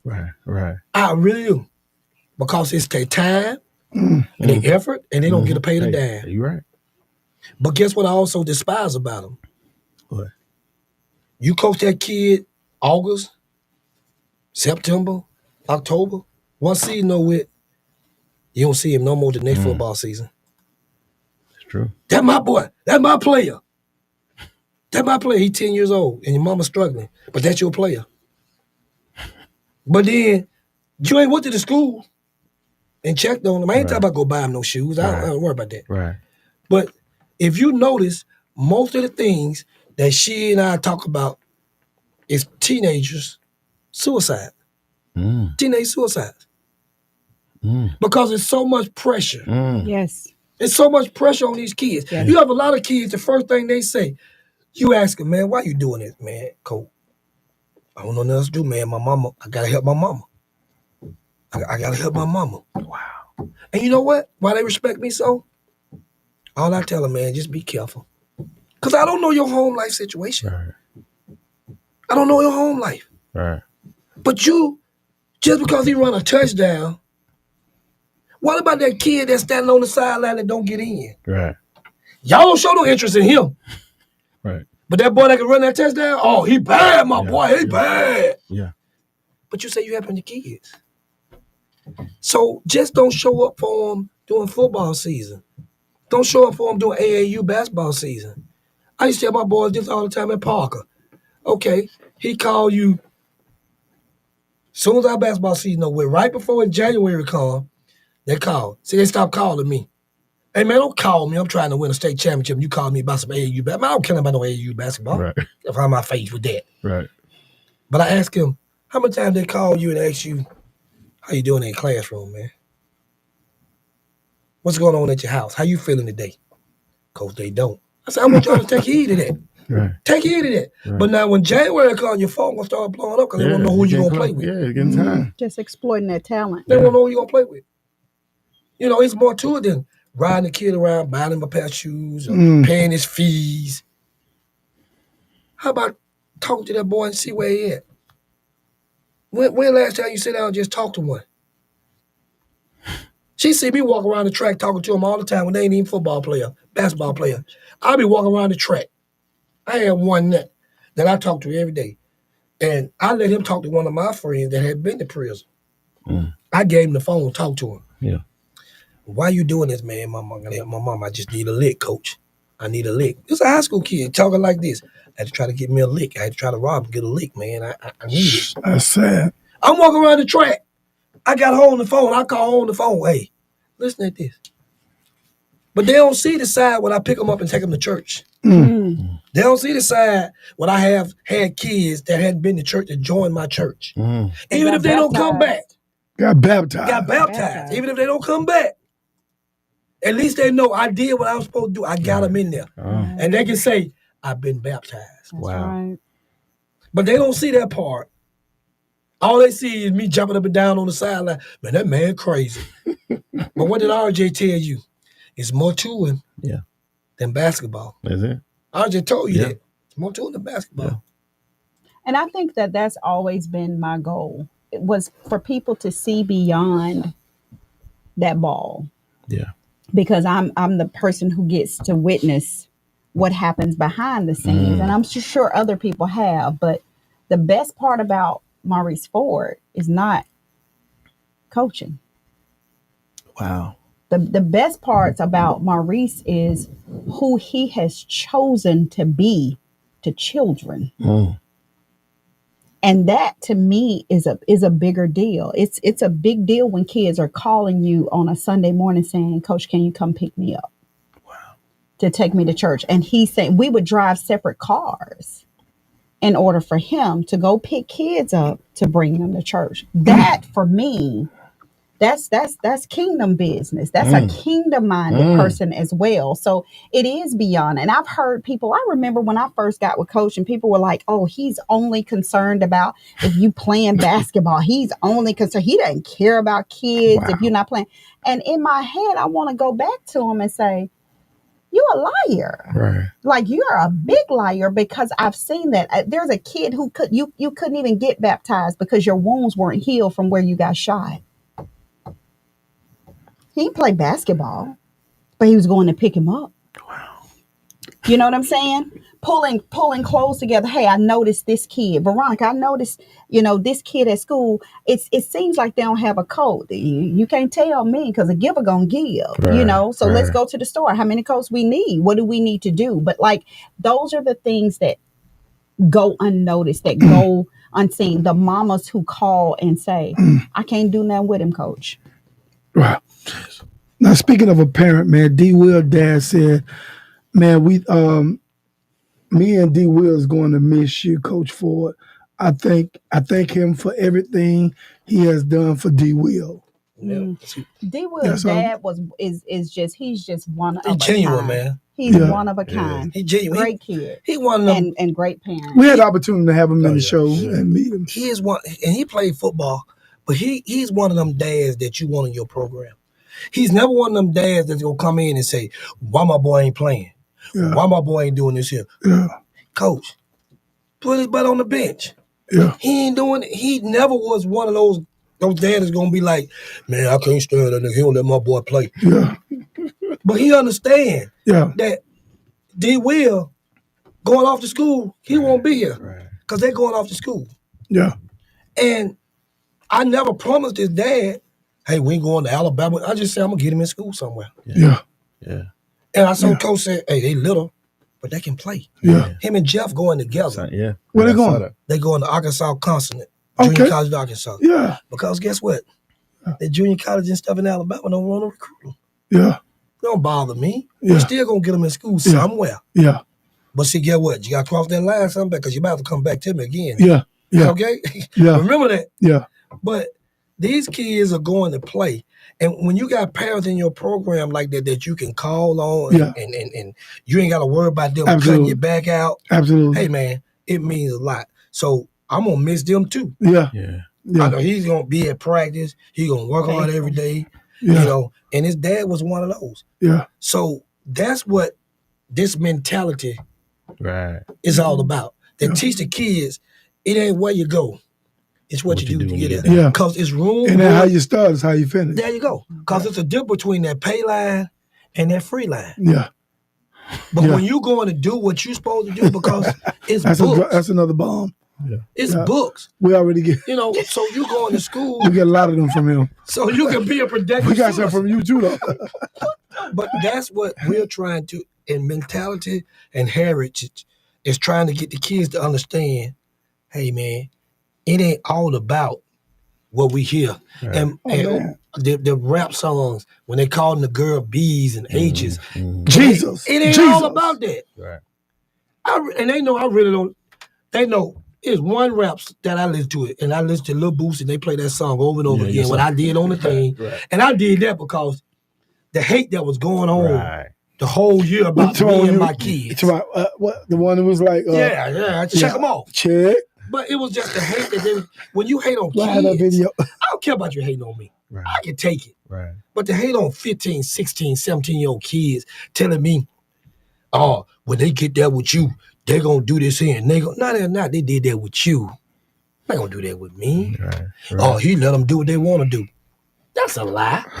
How I'm going to tell you about my program? How you going to tell me about my program and you ain't in my program? Right. I'm going to tell you what going on Chip House and I ain't there. Right. So that's my whole thing is that what we got together is our mentality and heritage that we're trying to get together and form a union because it's some more things to come. We got a etiquette ball coming. Okay. It's not an etiquette ball. What is it called, baby? Okay. Sit back now. Don't start giving me no details. Yeah. But we got some things coming down the line that we're going to always have guys that's going to support us. Right. So One thing I got to tell you, if nobody show up, I know Coach Howard coming, his guys. I know Coach Jones coming. I know Coach Chad coming. I know Coach Barber coming and his crew. Some of the AAU coaches and their crew. So we got kids, we got kids coming from everywhere, from the east side, the west side, the north side. We got people coming from everywhere. Coach, we there, baby. We there. But what I want to put out there is just don't talk about it. Right. Don't talk about me. Don't talk about her. Because this is what we're trying to do. Got the same opportunity that we have. Because I know ain't nobody talking about y'all. Not. This is so altruistic. I mean. But you know us. Yeah. You know us. Yeah. See, like, she gonna get, I'm gonna say what I'm gonna say. I don't care if you like it or not. Because you know us. We want to find fault in everything that somebody do. And you know that. But that's what I'm saying. I hope, because I don't see nothing nobody can say about this. You trying to help somebody, help these kids. You know me, man. I be trying to figure out, like, what, huh? Yeah. But we just want to go out. I feel you, though, Jay. We want to go out and we want to do the right thing and have it. And like, man, I just want to, shout out to all my people that sponsored us. Right. Keith, got it on the Onyx, donation. Biff, donation. Man, I'm talking about, like, I just called them. Right. And told them what I was doing. You know what they holler? Say no more, man. It's a blessing. It's done. Say no more. Right. Pastor Beaver, say no more. Pastor Woods, say no more. Because everybody knows that this is a need. It's a need. It's a need. Yeah. It's a need. It's a need that our kids, if we can catch them now. Yeah. If we can catch them now, because it's going to be some 7, some 8, 9, 10-year-old kids. If we can catch them now and show them the right way to do things. Right. The right way to do things. That you might think twice before you do it. Hey, man, Cole Ford said. Yeah. Hey, man, Cole Howard. Mr. Smithman said. Danny Carr said. Right. David Palmer said. They might think like that. Right. So that's what we're about. That's what we're trying to do, to reach these kids and help them to understand it's another way of life, man. Yeah. It's another way of life. And we want to give them the tools to be able to show. It's one thing to talk about it. It's another thing to be able to give kids tools. And honestly, Heritage was born out of his vision for doing this, and people literally saying, what about girls? What about girls? What about girls? What about girls? And it was like, it pushed us to say, okay, Heritage, we definitely want to make sure that girls are covered as well, because they matter. They are just as important. But we were thinking, launch this. And now we, are going to have a Heritage brunch that's going to be coming up very soon. So that's like the sister version of it. So the cool thing about this is what we're going to be learning, because guys and girls need something different. Have you guys ever heard that mothers parent daughters different than they parent their sons? Absolutely, right? Yeah. Because and dads parent sons different than they parent their daughters, right? We both got a son and a daughter apiece. And so part of that is because you know what it takes to be a man. Yeah. I know what it takes to be a woman. Absolutely. So there are some things when your kids say, you make a difference, you're correct. Right? Because I understand what it's going to take for you, to be a woman. And so Heritage was actually sort of born out of some of that. And so Heritage it stands for honoring every girl's resilience, identity, and growth while embracing her true essence. But I said, well, you married up, huh? Hey, man. Hey, boy, you better not marry her down. Yeah. And they say behind a good man is a great woman. Yeah. That's what James Brown said. Exactly. Yeah. So we're he just got one here that told him support to. these babies. Now, listen, heritage is coming just a little bit different. There are some things foundationally that women have to know. That's a little bit different than, say, men. You all don't have to worry about your undergarments. We do. Okay. We need to make sure we have the right ones on, the right color. So there are some very basic things that we're going to be doing, but we're also going to teach etiquette training classes. This thing needs to be, y'all, I mean, it's almost like y'all need to franchise this. Like, this needs to be in a lot of urban cities, like where y'all choose a person. Let them get going, though. Yeah, but I'm just saying, like, this is something that is needed in a lot everywhere. of places. Yeah. So we actually are going to do some like etiquette classes. So each group is going to have conflict resolution. We're going to help girls to unlearn, that when he hits you, he like you know. If he being mean, he'll no ma'am. But another thing is we plan to do something on the style of, these kids aren't necessarily able to go to a debutante ball. But we're going to do a legacy and grace ball. And when we do that, I mean, the city has got to get ready because these babies are going to come out. So that's when they're all going to come together. Okay. For the legacy and grace ball. So this is I mean, it's well thought out, it's well planned, it's a lot of details, but you got, people coming from backgrounds that are very similar to the people to the children that we're going to be talking to. So we're not far removed from their experience. And let me just say this, a lot of times women, we talk about how, we've got this issue and there are no men in the home. And so what has happened is women have become a little bit more masculine. And so in their minds, I'm the mom and the dad. No ma'am, no Pam, no ham. You are the mama. You are not the daddy. Right. And so what we need is for parents to understand, no, you don't have to be that. Even if you don't have a dad the child doesn't have a dad in the home, let's get them connected. Because there is not enough testosterone that could be given to you to cause your brain to work and function like a man. So what it says is we need men. Men need women, and we need to work together to help our children, because I can point out a lot of things that's wrong, but God could do the exact same thing to me. But for the grace of God, go I. Right. So if I can't have grace on them, if I'm just going to look at the problem and I'm not going to be a part of the solution, then my job is to hush until I can come up with some answers, come up with some solutions. Be quiet. Don't put your mouth on these kids. Preach. You may not have anything that you're doing right now, but support. Tell somebody, smile at these kids. Smile. Some of them aren't. They just don't hear that. Tell them you love them.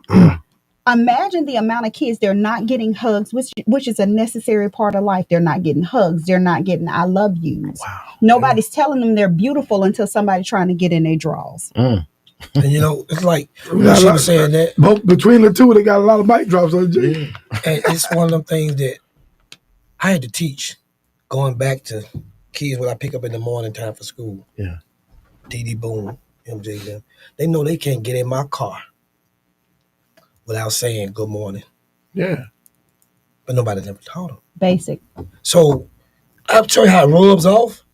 It rubs off. When I pick up one, I pull up to the other one's house. And I'm sitting there. I ain't moved. He looking at me like, why you ain't moved? Glenn just graduated, looked in the backseat and told him, he waiting on you to say good morning, man. You know the rule. You don't get in the car without saying good morning. I get on my kids at school about that. It don't take much to walk by somebody and say, it don't take nothing to be nice for good morning. Good morning. I used to ask them all the time, how can you walk by somebody and don't speak? Explain that to me. That's hard for me to do. Whether you like me or not. It's still hard for me to do. I'm sitting there yesterday watching a man walk right by me. I'm sitting down. He walked right by me. Did not say a word. But he had to turn right back around and ask me, where's the second gym? But where did you get that from? Your grandma taught you to speak in the morning.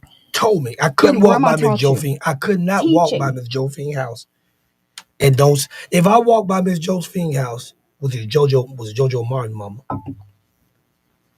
If I walk by the house 7 times a day, I better say, good morning, good afternoon, hey, Miss Joe. Yeah. I better say something. Because if I didn't, by the time she on the phone, hey, Helen, that old nappy head boy walked by here and didn't say nothing. And it was like 5 houses. Right. You better say something, but that's what we were raised on. Right. So that's why I try to teach my kids. That's just common courtesy. Yeah. So guess what this is what their thing is now. Coach, you was talking. I said, that don't mean nothing. So I was talking or not. You still say, excuse me, good morning. Excuse me, good morning. And guess what the person's gonna say? Good morning, son. And then they're gonna go back to their conversation. Yeah. They still gonna acknowledge you. Yeah. So it all goes back to teaching. Yeah. Yeah. Teaching. Yeah. My grandma just say, you better not enter a room without speaking. Yeah. You better not. Yeah, you come in this room, whoever in this room, you better say hello to them. That's what my grandma used to say. Yeah. And that's what we're trying to do. Yes, get back to that. To get back to it's that. teaching them some type of manners.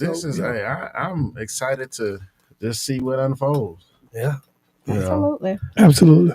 And like I said, I'm excited just the energy y'all are putting into this, you know. Yeah. Y'all, he is funny too. So you are liable, you know, who knows what the breakfast is going to end up like. You know, it may get to where it's too much of a program and he like, look now. we had some Maurice to this thing. This thing too formal. Okay? Like she know I tell her, there's only so much bougie as I can take. There's only so much I can take. There's only so much I can take. Yeah. Let's get down. We're going to Maurice time. Yeah, but they like my kids, and I just love it, man. I agree. I love it. They know, and even my friends. Right. And it be so crazy. If I call while I'm on the phone, know they holler, hey man, you on speakerphone. Yeah. I said, man, I come every time because we know whatever come up, it's gonna come out. It's coming out. Yeah. I said, man, I got it that bad. He like, yeah, because you gonna say something stupid and you gonna say what you gonna say. I say, well, I don't know no other way to do it. Yeah. So I think that's why we get along so well. Accept it or you don't. Yeah. You accept it or you don't. It is what it is. It is what it is. I guess I got that from playing. Yeah. But you know, back in the day, either you made the team or you didn't. Yeah. Simple. Yeah. Ain't no explanations. Ain't no whatever. Yeah. You played or your you name didn't. was on that list. And you went and checked that list. Your name was on it. Go walk on your game and come back next year. That's it. So I just don't believe in that, man. Hopefully, you know, the teaching that we're going to try to get these kids to understand is more to life. Right. And go out and adventure and be a part of something that's positive so you can go on and be a productive citizen, man. I'm looking forward to it. Yeah. I'm looking forward to coming to visit. Yeah. I'm going to be there, Jay. You should come. You should come. I mean, I'm sure. Let me tell you. Ain't nobody turning away anyway. Let me tell you. Listen. So, okay, we're gonna digress just a little bit. Okay. Okay. All right. So weddings, you got to plan for it. You got to have plates for it. You got to have seating for it, right? So I walk out at a wedding. It's people lined around because they can't get in. Yeah. Ain't no seat for them. Yeah. But he said, "Come on, pull up on me." Pull up on me. Maurice, I don't know. You gotta tell some people know it's helpful. It's hard. I know it. It's hard. Especially when everybody's showing you respect. So I want to know something. Is it because you don't want people to feel left out? Or you just don't like telling them no? I don't want people to feel left out. I just like, if they show up, you know, I'd be like, man. Yeah. Now you done drove all the way from Centerpoint and then you pull up, or you come like my buddy Peck Love coming from Tuscaloosa, and I'm going to tell him no. Right. Yeah. Right. Yeah. You feel what I'm saying? Right. Yeah. And that's my thing. People think a lot of you, man. You like, man, they thought this for to come this far, man. Man, I gotta let them in. You know, like they gotta sit in the hallway. He invited me. He'll mess a meal up, man. He'll mess a seating arrangement up, man. Hey, it is. Look, hey, take my plate, man. I go to McDonald's when we Yeah. Take my plate. I like that, Maurice. Boy, you all right. That's why I like you, Maurice. So we just gonna don't encourage Maurice. Nah, man, we just gonna make it happen. We're gonna have a good time. So we're gonna add tickets. We're going to add some tickets today. So we had agreed for Maurice to add about 10 tickets. Okay. But we're going to do about 20 tickets. We couldn't tell Maurice too far in advance because he probably has added mentally 20 anyway. Right. Yeah. Maurice got, now I'm going to tell you now, Maurice, Maurice love everybody. Yeah. But we got to stop that, Maurice. You got to stop it. We got to quote. Maurice, you getting 20 more. You get 20 more. Hey, I'm in your mind, that's not I'm finna buy. Yeah. And you know, you got people, I hope he listening. Darren Barber. Man, I don't need no ticket. Yeah. You know what I'm saying? Yeah. You know he gonna, man. Well, low key, he does it. Little bro. Big sis. I'm letting him in. Yeah. Big sis, you know, I don't need no I hope you listening because you know I'm talking straight to you. Yeah. I can hear him. That's my guy. But he has the same approach that I have about kids. He's passionate about. Yeah. You know, everybody in our group, I just can't single them out. Everybody in the group that we have is passionate. And I don't think no coach is not passionate about their kids. Yeah, absolutely. That's the one thing that we learned throughout this whole process of doing this show, that, man, how passionate you guys are. Yeah. You know, some may be a little passionate than others, but they still share that commonality of just being very passionate and selfless too. You know, so that's, and it kind of motivates us because we look forward to doing the show, man. We sometimes after the show, me and Jay sit back, we talk about the show, and we like, and sometimes many times, we like, man, we should have got into this, you know? Yeah. So really when you're talking about that, I want you guys to remember. So one of the things we want to do, you know, you listen to kids, and kids want to do different things. These kids don't necessarily want to work for the man, you know. I don't want to work.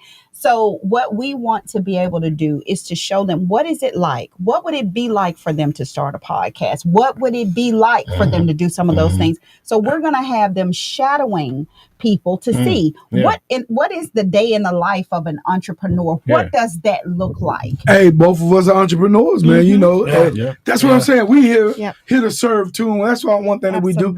And we'd love to have somebody. Y'all find someone that's interested in doing graphics or interested in learning podcasts, interested in learning certain things. Y'all send them over here and let them work with us a little bit. Yeah, we'd love to have them. Yeah, absolutely. And you know, these kids, and you would think, you'll be amazed when you sit down and you talk to them that they like this kind of stuff. It's not offered to them.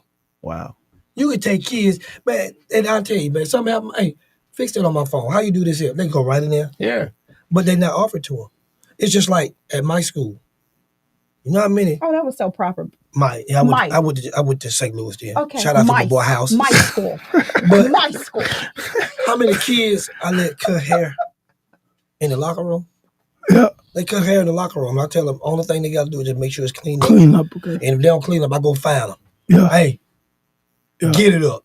Yeah. But just imagine if you had barbering, how many kids would be interested in it? Oh, come on, man. It'll fill up in no time. Yeah, for sure.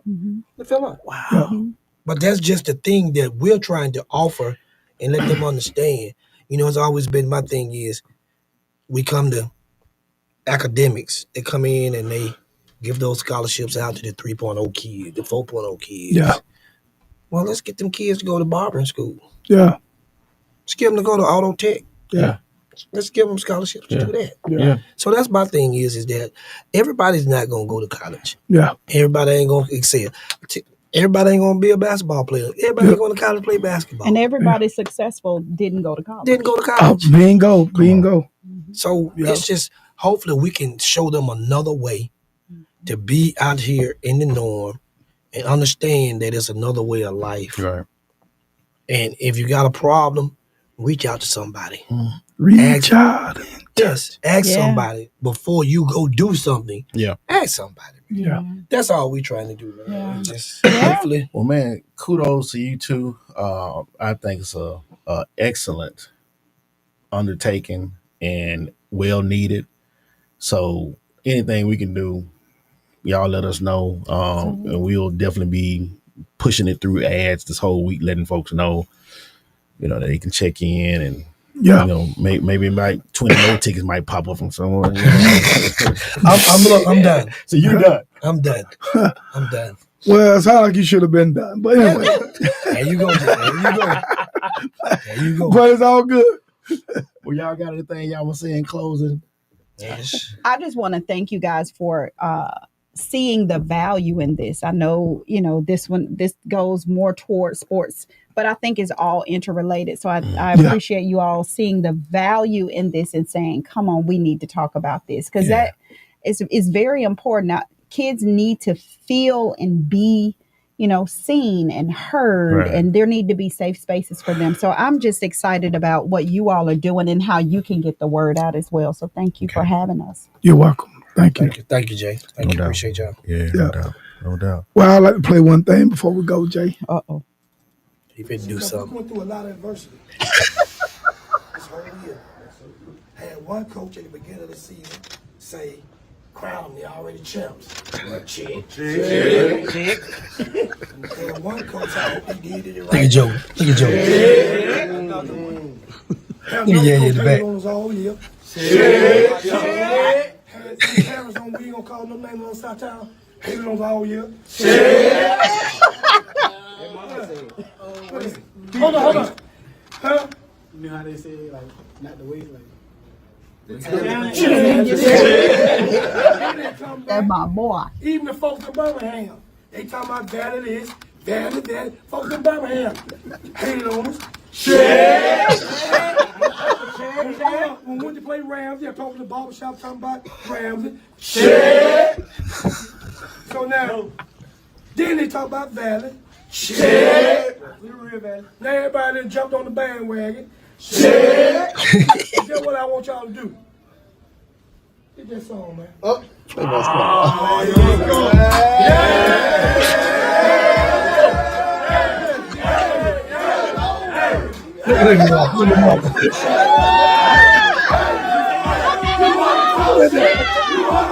That's a chipmunk. That's a chipmunk.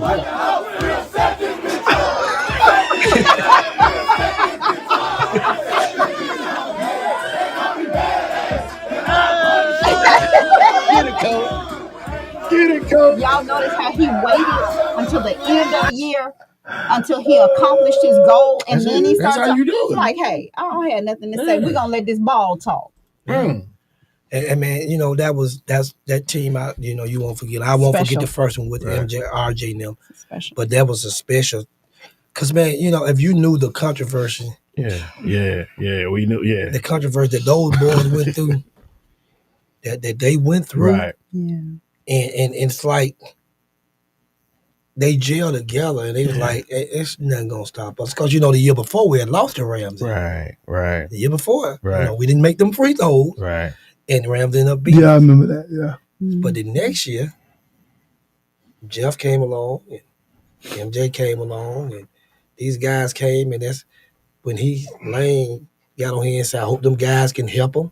Well, they did. Yeah. He did. Yeah. And I'm knocking nobody's program. I've never got on here and talk about nobody. Right. I don't do that. Right. But those kids were special because of the things that they went through. Right. And they stuck together through the adversity, the games, close games. And we were battle tested, and they were able to win the close game. Right. And like this year, we fell short. Mm-hmm. We probably played the worst game we ever played, shooting wise. Right. But it's like MJ said, "Cause we'll be back, and we'll be there was back." some horrible officiating. But go ahead. Yeah, and we know that. My thing was, and I don't even want to discuss it. You got a technical foul call on you with 1 minute and 30 seconds left. Come on, man. But it's all right. But we'll be back again. And like I said, one thing when you come to play us, you gotta play. Yeah. Whether you 5'8", 6'8", 7, man, it don't matter. You still gotta play. Yeah. And we gonna be all right. And those kids will be at the mentality breakfast. Cause I want to ask her now. Joe ain't got no ticket. He pop up. What you gonna do? Jody getting there. What you talking about? Get out of here. What she talking about? Stop playing with me. Stop playing with me, man. Don't play with me. talking about babies now. That's different. What are you saying? Don't play with me, I Coach. really appreciate you guys having us on, man. And throughout this week, we're supposed to be doing some things. Excuse me. It's hard. Throughout this week, we're supposed to get some more publicity about it, and just hopefully we can make this thing big successful. I hope it's going to be an annual event. Okay. Yeah. Okay. So we're going to try to make it the second Saturday in August every year. Okay. So Well, we're gonna be getting the information. Like Jay said, we're gonna be posting it up until the time that it happens on my personal page, on his personal page, on HSCU page, man. So man, I already know it's gonna be a huge success. I'm looking forward to it, man. I mean, ain't nothing like serving the kids, man. I love it, man. I love it. I'm excited about it, and I just can't wait to see this whole thing play out. Yeah, it's just me. And my shout out to my people that helped me a lot. Yeah. My wife, Veronica, daughters. Yeah. Kia, Mondra, Megan. Yeah. Peyton. Yeah. You know, all my kids just backing me behind this. And last but not least, I want to give a shout out to Key Mim, man. Okay. He jumped right on it, man. He jumped. Yeah. He jumped right on it. Coach, you owe me nothing. I got it. I got it. You just, he met us at the spot. Told her where he put the mics, and you know I mean, we're doing a good job, man. And you know, you hate to call out people because you're gonna leave somebody out. Yeah. So I'm just saying thank you to everybody. You know who you are. Everybody. That donate. As well as you know, I'm proud that you can just pick up the phone and call people. That's representative of just who you are, relationship. Yeah. Because everybody's not giving you a yes. This is their time off, and time is the most precious commodity that we have. So. Yeah, to take the time to come, that says a lot about you and who you are. And I just want to give a huge shout out to Coach Ford. Yes.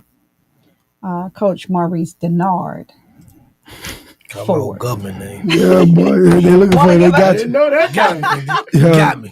I want to give a huge shout out to him for just having the mindset, for having the mentality to do this, for seeing the need, for, you know, not just getting lost in what happened to him, but taking what happened to him and understanding that a part of his process was connected to his purpose as well. So I'm just truly thankful that he is using this, and he's having some technical difficulties over here, you know. That's how he do. But just I'm thankful that he, you know, has this mentality and that he has developed the relationships that he's had. Because that says, hey, what about the girls? Coach, what are we going to do for the girls? Yeah. Because I think what that says is most people know he doesn't really separate like that. Yeah. He usually is that person who he's looking out for Everybody. girls and the guys. So shout out to you, Coach. Thank you. Thank you. What James Brown said, it's a man's world. It's a man's world. It wouldn't be nothing without what? A woman's touch. You should have put that on that. That's what you should have played that, James. Yeah, I sure should have.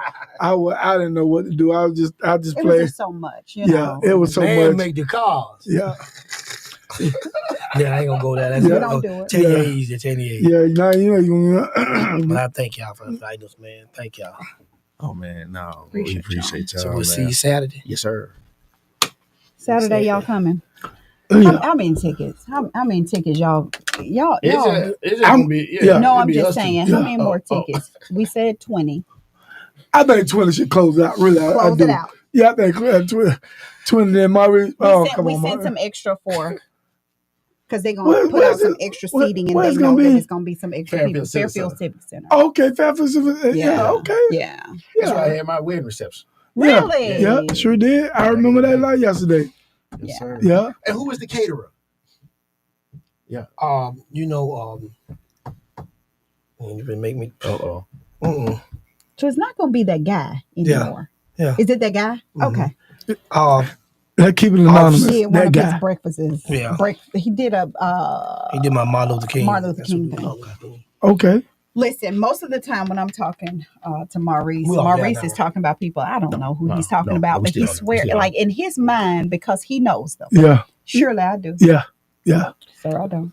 Okay. Well, good stuff. Hey, like I said, appreciate y'all. Mm-hmm.